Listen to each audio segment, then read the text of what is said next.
আমাদের চাঁপাইনবাবগঞ্জে মহিলারা হাতের রুটি বানায়, বাস লবণ দিয়ে হাতের রুটি খাওয়া হয় ইফতারির সময়, কিছুই লাগে না।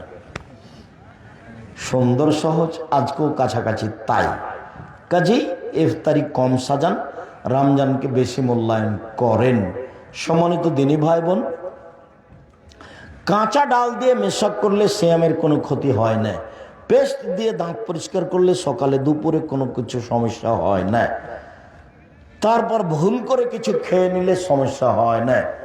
দিনে স্বপ্নদোষ হলে সিয়ামের কোনো সমস্যা হয় না। বিষয়গুলি খুব খেয়াল করে রমজানকে যথাযথভাবে মূল্যায়ন করার চেষ্টা করবেন। বেশি বেশি দোয়া করবেন, কান্নাকাটি করবেন। চাঁপাইনবাবগঞ্জের মতো রাত্রি জাগলে শেষ 10 রাত 5 রাত রাত্রি জাগা হয় না।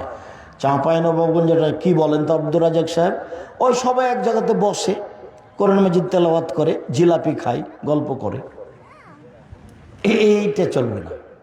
তাহলে কিভাবে রাত জাগতে হবে?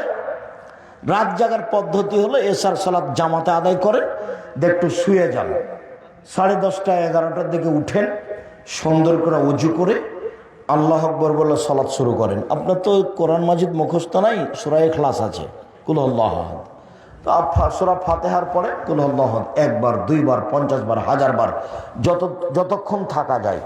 তারপরে রুকু সুবহান রাব্বিল আযীম 1000 বার যতক্ষণ থাকা যায়। তারপরে সিজদা সুবহান রাব্বিল আলা যতবার থাকা যায় 1000 বার হোক না কেন। এ হলো 1 রাকাত।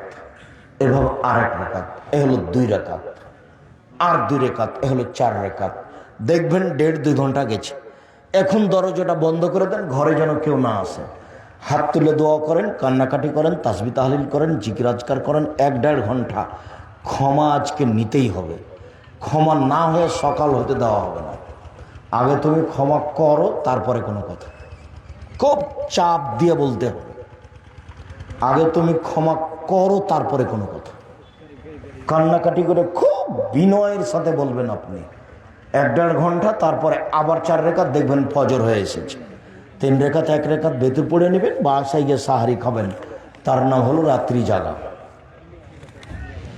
প্রশ্ন, ফরজ সিয়াম ইচ্ছা করে ভাঙ্গা